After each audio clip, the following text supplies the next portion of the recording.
Dr. Webb is one of the oncologists at Genesis Cancer Center in Hot Springs. Dr. Webb treated me for non-Hodgkin's lymphoma cancer in 1996, which was in remission till 2013. He did a pretty good job. When the cancer returned and after treatments, I'm again in remission.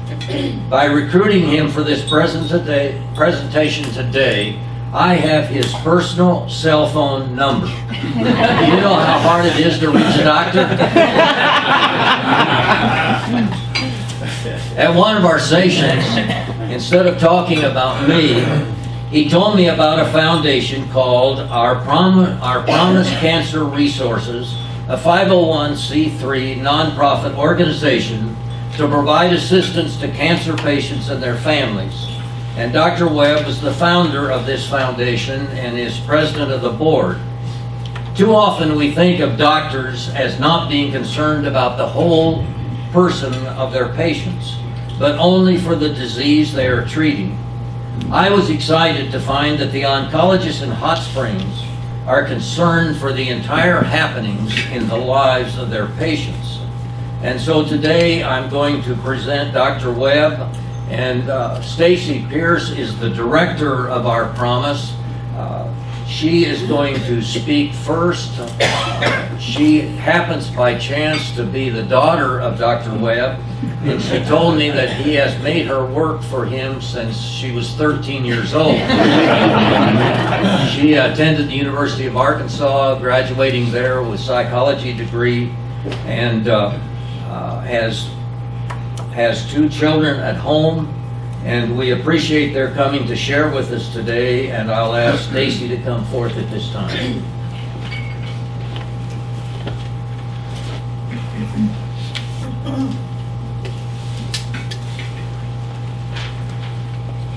Good morning. Good morning. Y'all are fun. I wish I had some kind of Irish limerick or something to start out with, but I did have to step over leprechaun traps this morning, made out of Legos. If you've ever stepped on a Lego.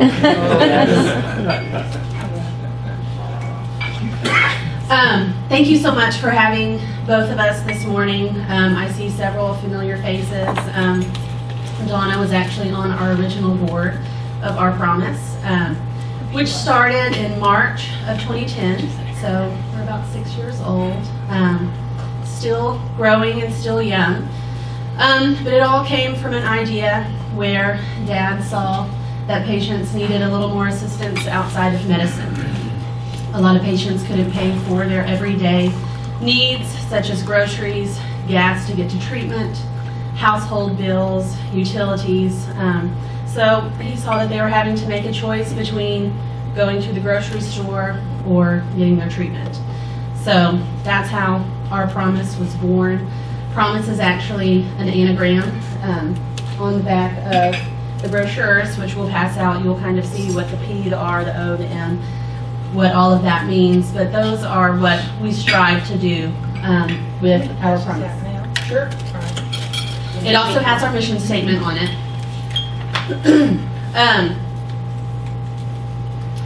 Our Promise originally started out covering 6 counties. Why the 6 counties? The oncologist in Hot Springs satellited out to the different counties, so we were able to touch the patients in those separate counties. But as Our Promise has grown, and as Hot Springs is the closest radiation oncology center for a lot of those counties, we have grown to cover 17 counties, which we're very proud of. We also have several programs that Our Promise has created outside of paying patient bills. We have something called Creations of Hope, which we'll also pass around too. It's a therapeutic program for patients and survivors and caregivers to take a blank, ugly styrofoam wig head cover and create it into something beautiful. That was launched this past year. That head I made in memory of my aunt who fought for 8 years with liver cancer and pancreatic cancer. But I made that one on behalf of her. But it's a therapeutic process where you can kind of take memories and put it together and make it into something beautiful. So we have that for the patients to do, and also several other groups. The Debutante Coterie actually was the very first group to do that program. We also started something called the Young Men of Distinction, which you will see on the back of the brochure. It actually says the Young Men of Distinction and the Young Men of Promise, but that was two separate groups of boys, and it's very hard to keep up with high school boys, so I decided to make it into one group. But what it is it's a group of young boys in high school. This year we have 3 different high schools represented. We have 22 young boys. They get together and learn what it means to be distinct in your community. They also give back on behalf of Our Promise, and they help fundraise for Our Promise. But yes, this year we have 22 boys, and this is the 5th year for this program. And I would love to get the boys out to the village if you have something where they could volunteer, because they actually have to do 40 hours of community service outside of the Our Promise program. So their program will run through November, so if you have something, let us know, and I'd love to get them out here too.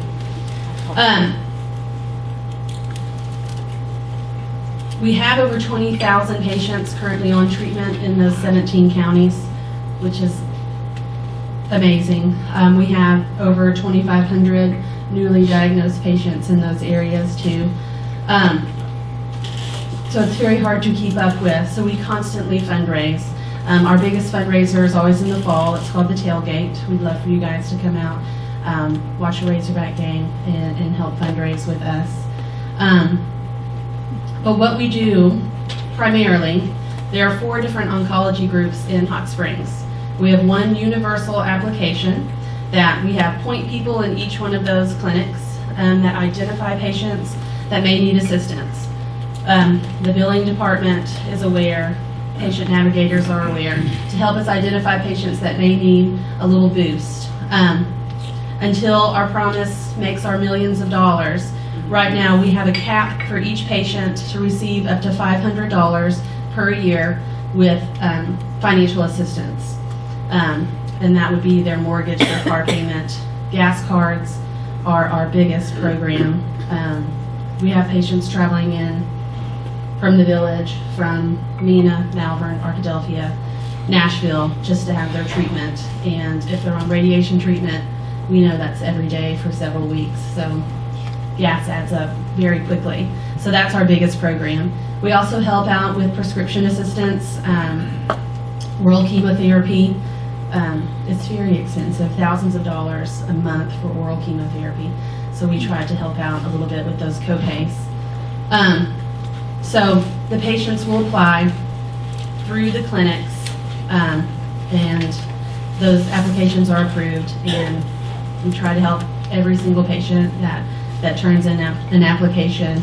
And right now we're doing pretty good with that because of our fundraiser that we had in the fall. But every year we run out of money. We do not build a war chest of money. We want to spend all the money that is received, and we love that we raise money locally and we're able to keep all of that locally. It's very humbling to be able to give gas cards out to people you know and neighbors, and know that they'll be able to get to their treatment that week. So it's a wonderful program. I really appreciate you guys letting me speak about it. I'm going to turn it over to my dad, and if you have any questions, call me anytime. If you know of anybody that may need assistance, we have a website, ourpromise.info, and the brochures, and you can call any of the clinics as well to get an application. So thank you.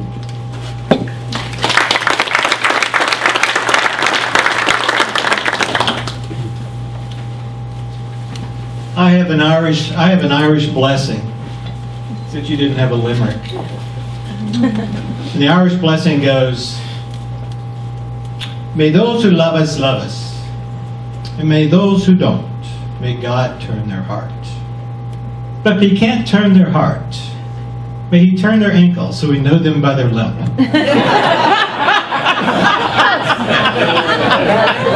I like that. I know this is a staple in everyone's house. This is the great big bathroom reader. And you always wonder what physicians read, but you know. So I was perusing this the other day. And it listed in here dumb predictions. I wanted to read a few of those. This was the chairman of IBM in 1943. I think there's a world market for maybe 5 computers.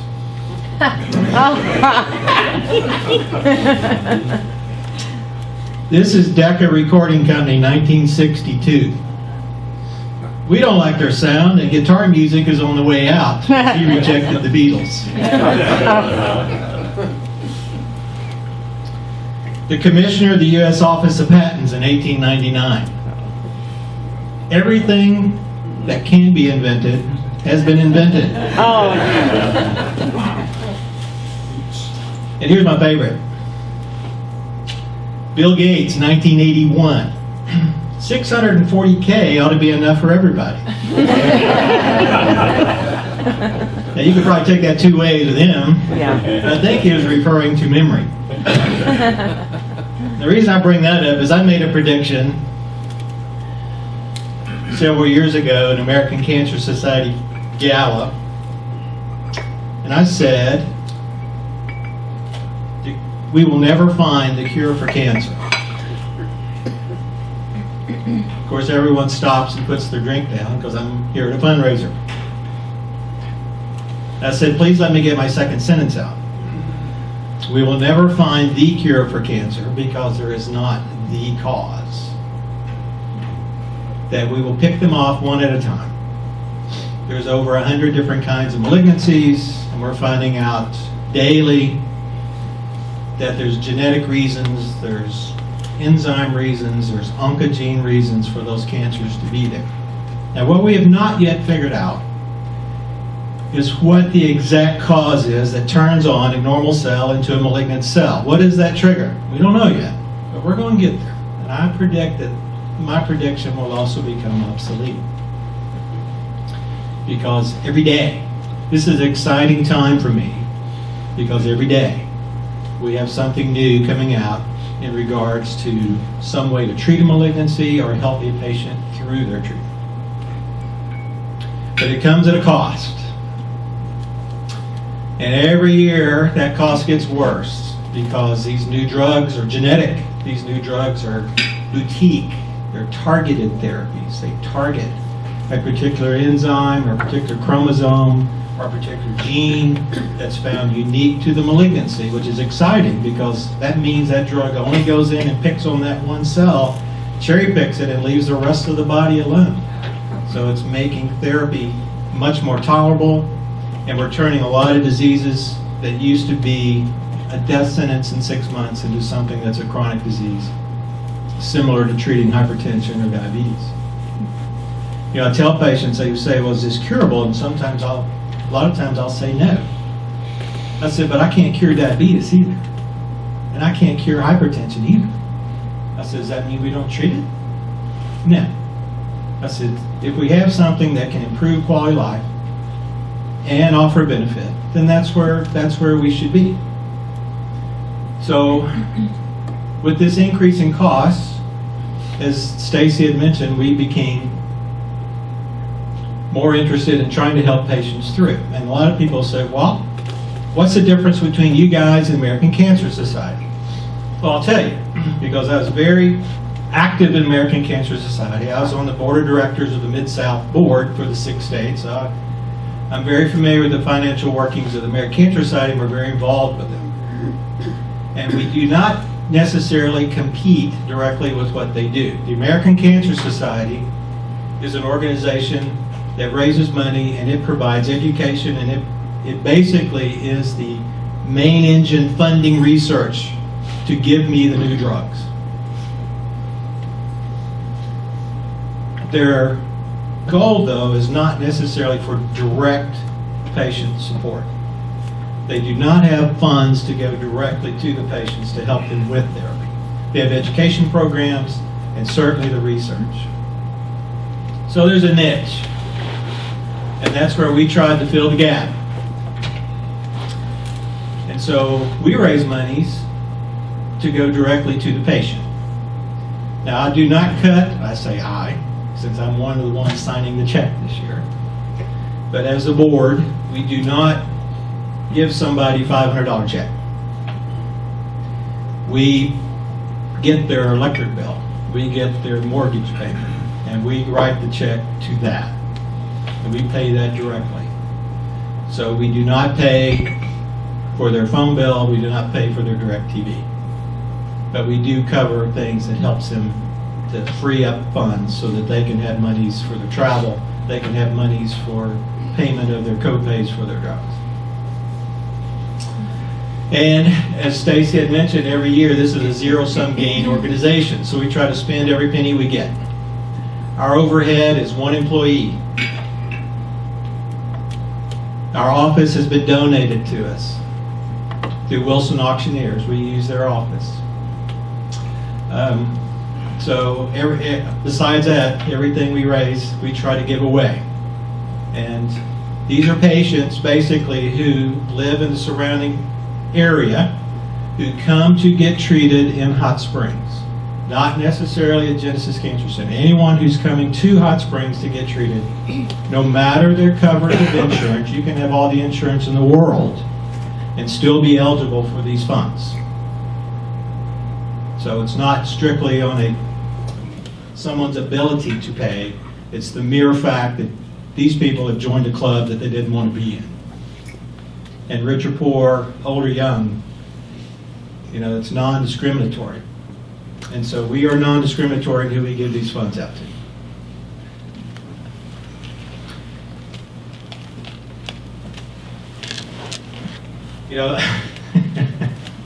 A lot of times when I get access, and Bernie, you'll cut me off, I know when it's time.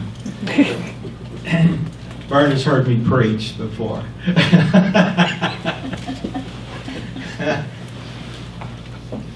And I'm going to preach a little bit since I have the mic.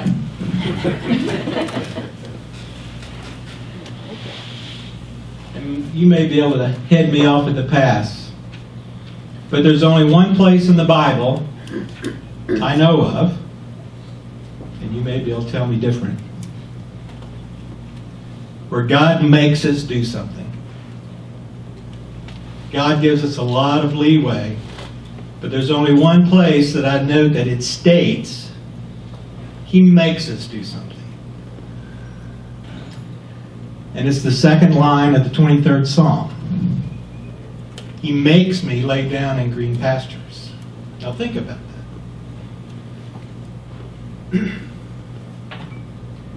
Using the analogy of a sheep, and I'm led out into a green pasture, the last thing I want to go do is lay down. But He makes you. And I kind of use that sometimes amidst a lot of our abundance, amidst everything that goes well with us, amidst our green pasture, God makes us stop. He makes us take stock of what we have. And how He does that can be different for everybody. Whether it's a cancer diagnosis in you or a family member, whether it's a financial trouble, but somehow God gives us pause. And we all have to face that. And how we come through that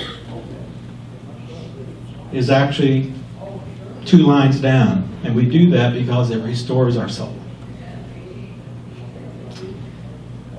And so I'm going to end with that because I get passionate about what we do here. But I do appreciate everyone's ability to let us come out here and talk. We do not have any inroads into Hot Springs Village, but we certainly want to make sure everyone understands that those programs are available.